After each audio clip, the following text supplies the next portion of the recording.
Hi అండి, ఎలా ఉన్నారు అందరూ? Welcome to Pradeep smart classes. ఈరోజు మనం ఇండియన్ కాన్స్టిట్యూషన్లోని chapter 9 directive principles of state policy గురించి లోతుగా తెలుసుకోబోతున్నాం.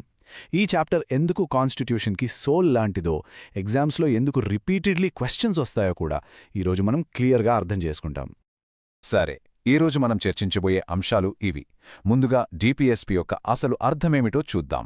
ఆ తర్వాత వాటిని ఎన్ని రకాలుగా వర్గీకరించారో తెలుసుకుందాం. రాజ్యాంగ సవరణల ద్వారా వీటిలో వచ్చిన మార్పులేంటి? ప్రాథమిక హక్కులతో వీటికున్న సంబంధమేమిటి? వాస్తవంలో వీటిని ఎలా అమలు చేశారు? చివరగా వీటి ప్రాముఖ్యత, విమర్శలను కూడా విశ్లేషిద్దాం. రైట్, మొదటి సెక్షన్లోకి వెళ్దాం. అసలు ఆదేశిక సూత్రాలు అంటే ఏమిటి? వాటిని రాజ్యాంగంలో ఎందుకు చేర్చారు? వాటి స్వరూపం, లక్షణాలు ఏమిటి అనే ప్రాథమిక విషయాలను మనమిక్కడ అర్థం చేసుకుందాం. ఈ బేసిక్స్ అనేవి చాలా ముఖ్యం. Directive principles of state policy అంటే ఆదేశిక సూత్రాలు మన భారత రాజ్యాంగంలోని 4వ భాగంలో ఆర్టికల్ 36 నుంచి 51 వరకు వీటి గురించి వివరించారు.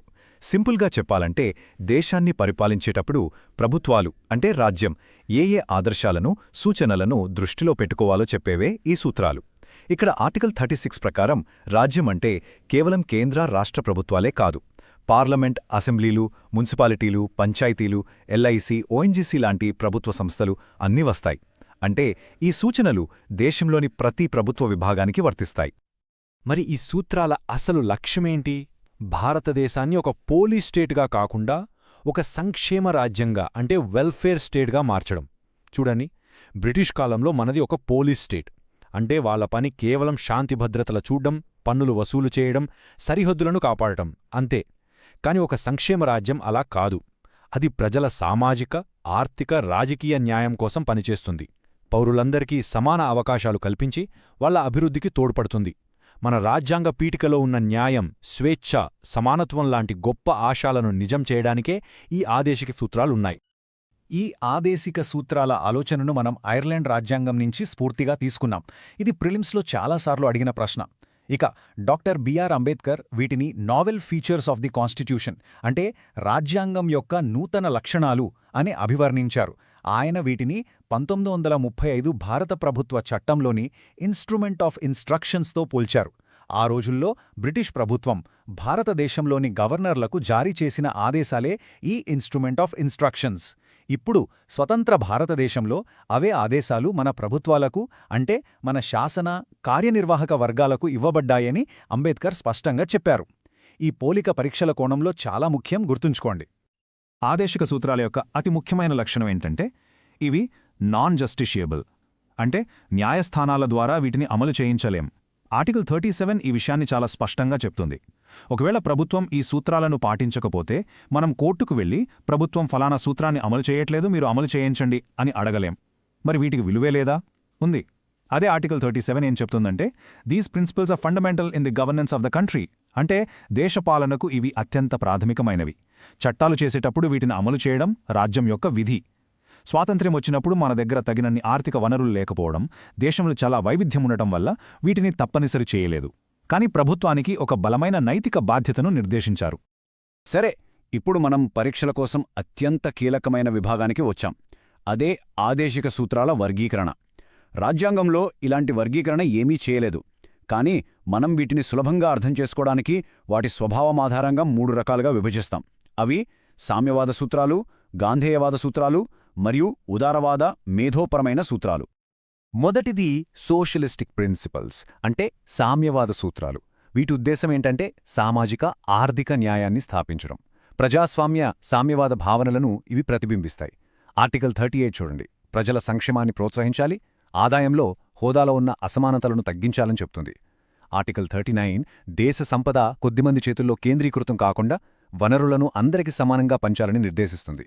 అలాగే ఆర్టికల్ 41 పని హక్కు, ఆర్టికల్ 42 న్యాయమైన పని పరిస్థితులు, ప్రసూతి సౌకర్యాలు, ఆర్టికల్ 43 జీవన వేతనం గురించి చెబుతాయి.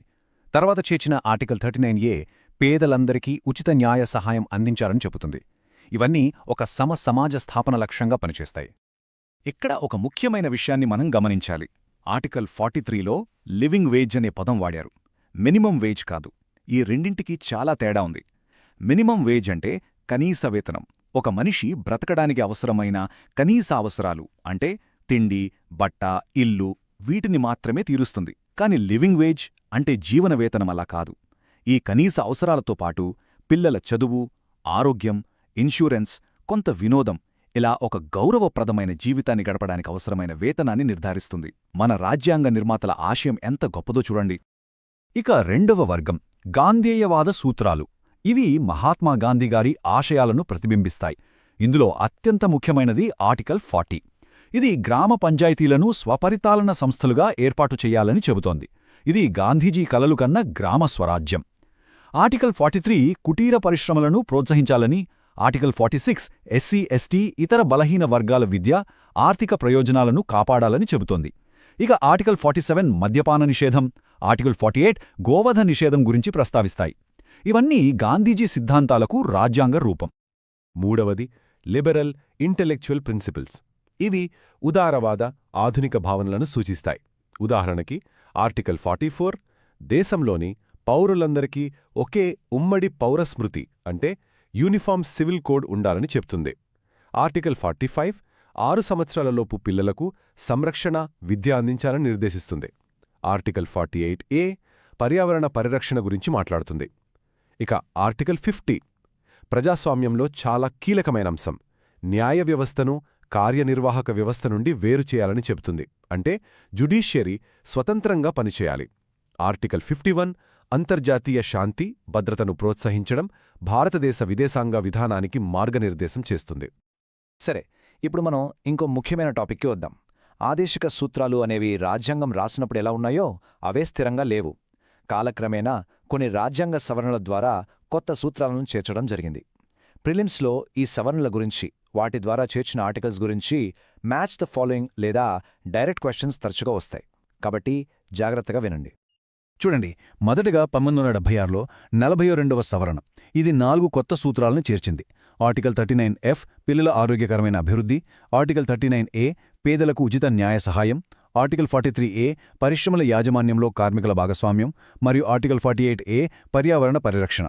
తర్వాత 1978లో 44వ సవరణ ఆర్టికల్ 38కి క్లాజ్ 2ను చేర్చి ఆదాయ అసమానతలను తగ్గించాలని స్పష్టం చేసింది. ఇక 2002లో 86వ సవరణ ఆర్టికల్ 45 యొక్క అంశాన్ని మార్చింది. ప్రాథమిక విద్యను ప్రాథమిక హక్కుగా మార్చి ఇక్కడ 6 ఏళ్లలోపు బాలల సంరక్షణ, విద్య గురించి చేర్చింది. చివరిగా 2011లో 97వ సవరణ ఆర్టికల్ 43B ద్వారా సహకార సంఘాలను ప్రోత్సహించాలనే కొత్త సూత్రాన్ని జోడించింది. ఓకే, ఇప్పుడు మనం ఈ చాప్టర్లోనే అత్యంత సంక్లిష్టమైన కానీ చాలా ఇంట్రెస్టింగ్ విభాగానికి వస్తున్నాం. అదే ప్రాథమిక హక్కులు వర్సెస్ ఆదేశిక సూత్రాలు.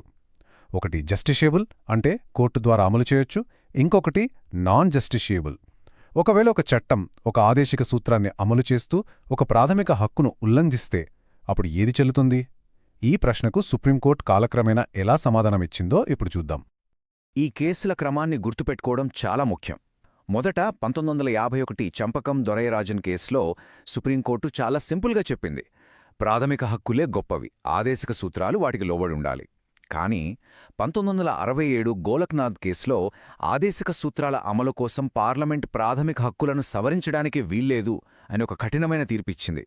దీంతో పార్లమెంట్కి సుప్రీంకోర్టుకి మధ్య ఒక పెద్ద పోరాటం మొదలైంది. ఇది 1973 కేశవానంద భారతి కేసు వరకు కొనసాగింది. అక్కడ సుప్రీంకోర్టు రాజ్యాంగ మౌలిక స్వరూపం అనే ఒక కొత్త సిద్ధాంతాన్ని తెచ్చింది.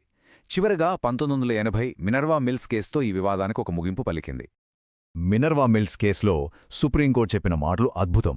భారత రాజ్యాంగమనేది ప్రాథమిక హక్కులు, ఆదేశిక సూత్రాల మధ్య సమతుల్యత అనే పునాది మీద నిర్మించబడింది అని చెప్పింది. ఇంకా ఏమనిందంటే, ఇవి ఒక రథానికుండే 2 చక్రాల వంటివి. ప్రాథమిక హక్కులనే చక్రం రాజకీయ ప్రజాస్వామ్యాన్ని కాపాడితే, ఆదేశిక సూత్రాలు అనే చక్రం సామాజిక, ఆర్థిక ప్రజాస్వామ్యాన్ని స్థాపిస్తుంది. రథం సజావుగా నడవాలంటే 2 చక్రాలు కావాలి. 2 సమానంగా ఉండాలి. ఒకదానికంటే ఒకటి గొప్ప కాదు. రెండిటి మధ్య సమతుల్యత సాధించాలి. ఇదే డాక్ట్రిన్ ఆఫ్ హార్మోనియస్ కన్స్ట్రక్షన్. ప్రస్తుతం ఇదే మన దేశంలో అమల్లో ఉన్న సిద్ధాంతం. ఇది మీ మెయిన్స్ ఆన్సర్కి ఒక పర్ఫెక్ట్ కన్క్లూజన్. సరే, వీటికి కోర్టు రక్షణ లేకపోయినా ఆదేశిక సూత్రాలు కేవలం ఉత్తి మాటలుగా మిగిలిపోలేదు. 1950 నుంచి ఇప్పటి వరకు ప్రభుత్వాలు ఈ సూత్రాల స్ఫూర్తితో ఎన్నో చట్టాలు చేశాయి, ఎన్నో పథకాలు పెట్టాయి. వాటి ప్రభావం మన దేశంపై చాలా ఉంది. కొన్ని ముఖ్యమైన ఉదాహరణలు చూద్దాం. ఇక్కడ చూడండి, ఆర్టికల్ 43 స్ఫూర్తితో కనీస వేతనాల చట్టం, ఆర్టికల్ 42 స్ఫూర్తితో ప్రసూతి ప్రయోజనాల చట్టం వచ్చాయి. ఆర్టికల్ 39లో చెప్పినట్టు సంపద కేంద్రీకరణను అరికట్టడానికి బ్యాంకుల జాతీయీకరణ చేశారు. ఆర్టికల్ 40ని అమలు చేయడానికి 73వ సవరణ ద్వారా పంచాయతీరాజ్ వ్యవస్థను పటిష్టం చేశారు. ఆర్టికల్ 39A అమలు కోసం లీగల్ సర్వీసెస్ అథారిటీస్ యాక్ట్ వచ్చింది. ఆర్టికల్ 48A కోసం వన్యప్రాణి సంరక్షణ, అటవీ సంరక్షణ చట్టాలు చేశారు. జమీందారీ వ్యవస్థ రద్దు, భూ సంస్కరణలు ఇవన్నీ ఆదేశిక సూత్రాల అమలులో భాగమే. చివరగా మనం ఈ ఆదేశిక సూత్రాలను విశ్లేషిద్దాం. మెయిన్స్ పరీక్షలో ఒక బ్యాలెన్స్డ్ ఆన్సర్ రాయాలంటే వీటిపై ఉన్న విమర్శలు, అదే సమయంలో వీటి ప్రాముఖ్యత రెండూ మనకు తెలిసి ఉండాలి. ఇప్పుడు ఆ రెండింటినీ చూద్దాం. విమర్శకులు చెప్పే మొదటి పాయింట్, వీటికి చట్టపరమైన బలం లేకపోవడం. రెండోది, ఇవి ఒక పద్ధతి లేకుండా అస్తవ్యస్తంగా అమర్చబడి ఉన్నాయి. సోషలిస్ట్, గాంధీయన్, లిబరల్ అన్నీ కలగలిపి ఉన్నాయి. మూడవది, ఇవి 19వ శతాబ్దపు ఇంగ్లాండ్ రాజకీయాలపై ఆధారపడినవని, 21వ శతాబ్దానికి సరిపోవని కొందరంటారు. ఇక రాజ్యాంగ పరిషత్ సభ్యుడు కెటి షా చేసిన విమర్శ చాలా ఫేమస్.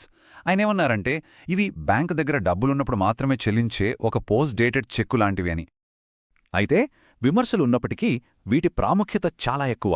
వీటికి చట్టపరమైన బలం లేకపోవచ్చు, కానీ బలమైన రాజకీయ, నైతిక బలముంది. ప్రజల ఓట్లతో గెలిచిన ఏ ప్రభుత్వమూ వీటిని తేలికగా తీసుకోలేదు. ఇవి ప్రభుత్వాలకు ఒక టార్చ్ లైట్లాగా దారి చూపిస్తాయి. ప్రాథమిక హక్కులు రాజకీయ ప్రజాస్వామ్యాన్నిస్తే, ఆదేశిక సూత్రాలు సామాజిక ఆర్థిక ప్రజాస్వామ్యానికి పునాది వేస్తాయి. ఎన్నికల సమయంలో ప్రజలు ప్రభుత్వం బాగా పనిచేసిందా లేదా అని అంచనా వేయటానికి ఇవి ఒక కొలమానంగా పనిచేస్తాయి. అందుకే ప్రఖ్యాత రాజ్యాంగ నిపుణుడు గ్రాన్విల్ ఆస్టిన్ ప్రాథమిక హక్కులను, ఆదేశిక సూత్రాలను కలిపి కాన్షియన్స్ ఆఫ్ ద కాన్స్టిట్యూషన్ అంటే రాజ్యాంగం యొక్క అంతరాత్మ అని అన్నారు. సరే, ఇప్పుడు ఈ మొత్తం చాప్టర్లోని అత్యంత ముఖ్యమైన అంశాలను పరీక్షల కోసం ఒకసారి వేగంగా రివైజ్ చేసుకుందాం. ప్రిలిమ్స్ కోసం ఈ 4 పాయింట్లు చాలా ముఖ్యం. 1. పార్ట్ 4 ఆర్టికల్స్ 36 నుంచి 51 ఐర్లాండ్ రాజ్యాంగం నుంచి తీసుకున్నాం. 2. ముఖ్యమైన ఆర్టికల్స్ గుర్తుంచుకోండి. ఆర్టికల్ 40 పంచాయతీలు, ఆర్టికల్ 44 యూసీసీ, ఆర్టికల్ 50 న్యాయ వ్యవస్థ వేరుచేయడం, ఆర్టికల్ 51 అంతర్జాతీయ శాంతి. 3. ముఖ్య సవరణలు, ప్రత్యేకంగా 42వ సవరణ ద్వారా చేర్చిన 4 సూత్రాలు. 4. కేసుల క్రమం, చంపకం దొరైరాజన్ నుంచి మినర్వా మిల్స్ వరకు.